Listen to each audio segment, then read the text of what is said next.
మనతో పాటు దాసరి ఉష గారు ఉన్నారు, మాట్లాడే ప్రయత్నం చేద్దాం. ఇవాళ బీఆర్ఎస్వి నేతృత్వంలో భారీ ఎత్తున విద్యార్థులందరినీ కూడా ఒక వేదిక మీదకి తీసుకొచ్చి బనకచెర్లకు సంబంధించినటువంటి తెలంగాణకు జరుగుతున్న అన్యాయం పైన రాష్ట్ర ప్రభుత్వాలకు కావచ్చు విద్యార్థులకి ఒక అవగాహన కల్పించే విధంగా ఒక సదస్సును ఏర్పాటు చేసుకున్నారు. వారితో మాట్లాడే ప్రయత్నం చేద్దాం. చెప్పండి, ఎట్లా ఉండబోతుంది ఈ సదస్సు?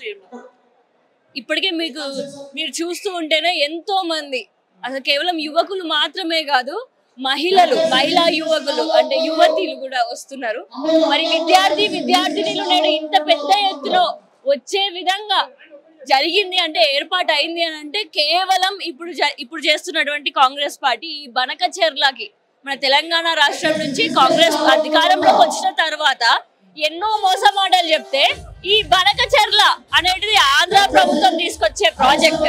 మరి ఈ Polavaram Banakacherla river linkage project వల్ల మరి మన తెలంగాణకి జరిగే నష్టం ఎంతో ఉంది అని చెప్పి గ్రహించి, మరి ఏ తెలంగాణ కోసమైతే పోరాటం చేసినామో, ఏ నీళ్ల కోసం అయితే పోరాటం చేసినామో, నేను ఆ నీళ్ళని కూడా దొంగచాటుగా మన దగ్గర నుంచి తీసుకొని వెళ్ళిపోదాము అని అనుకుంటే మరి మేము ఆపుతాము అని చెప్పేసి నేను విద్యార్థులందరూ కూడా ముందే గ్రహించి, ఎందుకంటే నేను ఎక్కడ కూడా పల్లెలకు పోతే అక్కడ ఏం మన ఊరు కాదు కదా, మన రాష్ట్రం కూడా కాదు కదా, మనకి నీళ్లు వస్తలేవు, పక్కన రాష్ట్రంలో నీళ్లు తీసుకుంటుంటే మనం ఎందుకు ఆపుతామని అనుకుంటారు.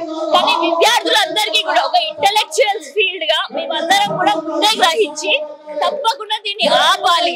మరి ఇప్పుడు మనకి చాలా తక్కువ సమయం ఉంది, కేవలం 34 రోజుల్లోనే బనకచెర్లకి డిసిషన్ తీసుకునే అవకాశం ఉంది.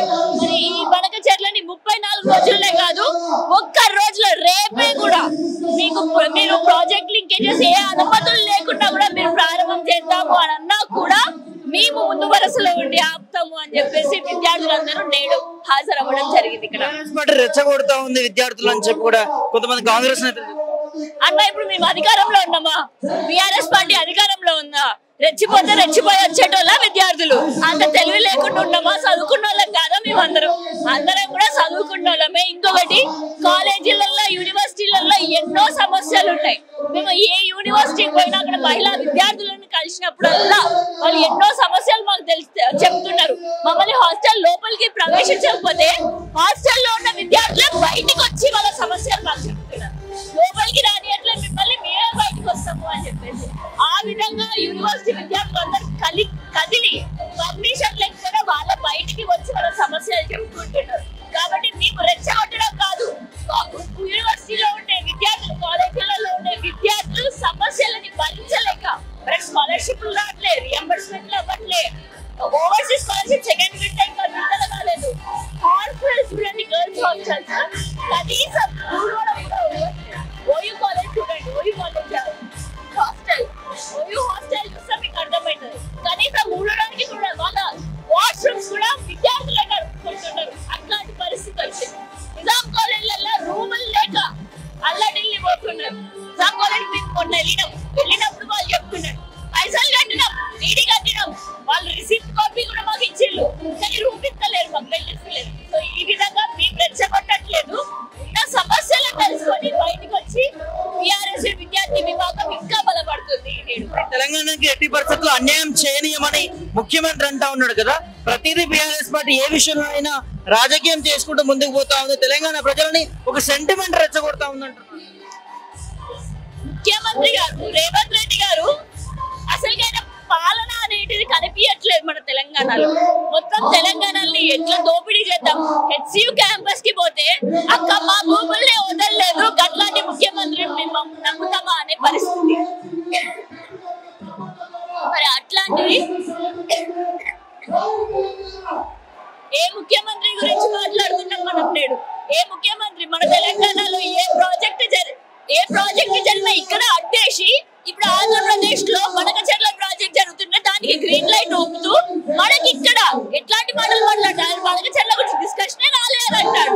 కానీ అక్కడ మంత్రులు, నీటి శాఖ మంత్రి, కేంద్ర నీటి శాఖ మంత్రి వాళ్ళందరూ ఏం మాట్లాడుతున్నారు? Banakacherla 100% Andhra Pradesh news papers front headlines లో వస్తుంది, బనకచెర్ల ఖచ్చితంగా మేము కడతాము అని చెప్పేసి. మరి ఏ ముఖ్యమంత్రి మన తెలంగాణ రాష్ట్రంలో ఉన్న వాళ్ళందరికీ కూడా మోసం చేసి అబద్ధపు మాటలు చెప్తున్నటువంటి ఆ ముఖ్యమంత్రిని మనం ఆలోచించాల్సింది. సో ముఖ్యమంత్రి మాటలను నమ్మడం ఎప్పుడో ఆపేషన్లు.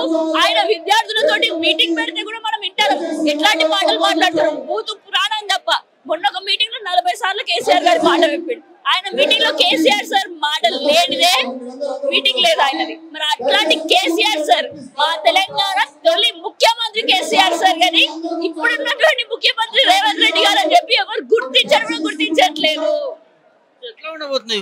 ఒక్కసారి చూస్తే కిక్కిరిచిపోతా ఉన్న విద్యార్థులందరూ కూడా రాష్ట్రాల నుంచి నలుమూలల నుంచి వస్తా ఉన్నారు. మాకు ఈ విద్యార్థి విభాగంలో ఇంతమంది జనాలను చూస్తున్నారు కదా, ఇంతమంది విద్యార్థులని, వీళ్ళందరూ కూడా స్వచ్ఛందంగా వచ్చిన వాళ్ళనే. విద్యార్థులందరూ కూడా మాకు ఈ బీఆర్ఎస్ తోటే మాకు తెలంగాణ కోసం ఏదైతే పార్టీ ఏర్పడ్డదో అదే పార్టీ మా తెలంగాణ యువకుల కోసం కూడా కొట్లాడుతుంది. నేను గ్రూప్ 2, గ్రూప్ 3, గ్రూప్ 1 లో ఎట్లాంటి అవకతవకలు జరుగుతున్నాయో చూస్తూనే ఉన్నాం. బీఆర్ఎస్ పార్టీలో అట్లాంటి అవకతవకలు జరిగినప్పుడు సిట్ విచారణ చేసిళ్ళు, జడ్జిని పెట్టిళ్ళు విచారించడానికి. కానీ నేడు అవకతవకలు జరిపినప్పుడు మేమే అందరం కోర్టుకు పోతున్నాం. కోర్టుకు పోయి కోర్టులలో స్టే ఆర్డర్లు తెచ్చుకుంటున్నాం, కానీ ప్రభుత్వం నుంచి ఎట్లాంటి సపోర్ట్ లేదు. అదే విధంగా నేను బీఆర్ఎస్ మన తెలంగాణ విద్యార్థులందరికీ కూడా అండగా ఉంటుంది అని చెప్పేసి గ్రహించి నేడు రాష్ట్రం నలుమూల నుండి ఇంత వర్షం పడుతుంది, ఇదొక్కటి చాలు మనకి. నేడు ఇంత వర్షం పడుతున్నా కూడా గొడుగులు పట్టుకొని ప్రతి ఒక్కరు వస్తున్నారు అని అంటే అలాంటి గొడుగుగా బీఆర్ఎస్ పార్టీ ఉంది కాబట్టే వాళ్ళని ఆ నీటి నుంచి ఆ వర్షం నుంచి కాపాడుతుంది కాబట్టే నేడు అలాంటి గొడుగుగా బీఆర్ఎస్ నిలుస్తుంది. కాబట్టి ఈ పార్టీ మీటింగ్ కి నేడు బీఆర్ఎస్ విద్యార్థి సదస్సుకి అట్లాంటి గొడుగులను పట్టుకొని నేడు రావడం జరిగింది. ఈ విద్యార్థి సదస్సు తర్వాత నా అంచనా అయితే తప్పకుండా ఈ రాష్ట్రంలో జరిగే ప్రతి ఒక్క వైఫల్యానికి అసలు విద్యార్థులు చాలా భయపడతారు ముందడుగు వేయాలంటే. ఎందుకంటే మా మార్కులు కట్ చేస్తారా, మాకు వైవా ఎట్లా అవుతుంది, మాకు పిహెచ్డి స్కాలర్స్ ఉన్నాం, మాకు వస్తారాదా అని చెప్పేసి ఇట్లాంటి ఎన్నో ఆలోచిస్తూ ఉంటారు. కానీ ఈ సదస్సు తర్వాత వాళ్ళందరికీ ఒక బలం ఇచ్చేటటువంటి సదస్సుగా ఇది మారబోతుంది. హరీష్ అన్న, అదే విధంగా సాయంత్రం వరకు కేటీఆర్ అన్న, అదే విధంగా ఎంతో మంచి గాయకుడు మన శ్రీనన్న గారు, దేశపతి శ్రీనివాస్ గారు, అదే విధంగా మన మాజీ మంత్రి జగదీష్ రెడ్డి గారు, మరి వీరందరూ కూడా మా అందరిలో స్ఫూర్తిని నింపి మరి మేము బయటికి వచ్చినప్పుడు చాకులు లెక్క ఏ విధంగా చాకులు లెక్కనంటే అసలు ఎట్లాంటి మంత్రులు కూడా ప్రజెంట్ మంత్రులు ఎన్ని ప్రశ్నలు అడిగినా కూడా మేము సమాధానం చెప్తూ వాళ్ళని తిరిగి తెలంగాణకి ఏ విధంగా అయితే సమస్యలు వస్తున్నాయో వాటన్నిటిని ప్రశ్నించేంత ధైర్యం మా అందరికి వస్తుంది. ప్రశ్నించే అన్ని క్వశ్చన్లు కూడా అంటే అంత ఫౌండేషన్ మేము ఇక్కడ నుంచి తెలుసుకొని అలా ఆ సబ్జెక్ట్ మొత్తం నాలెడ్జ్ ఇక్కడ నుంచి గెయిన్ చేసి తప్పకుండా తెలంగాణలో జరిగే ప్రతి ఒక్క అన్యాయాన్ని మేము ప్రశ్నిస్తామని చెప్పేసి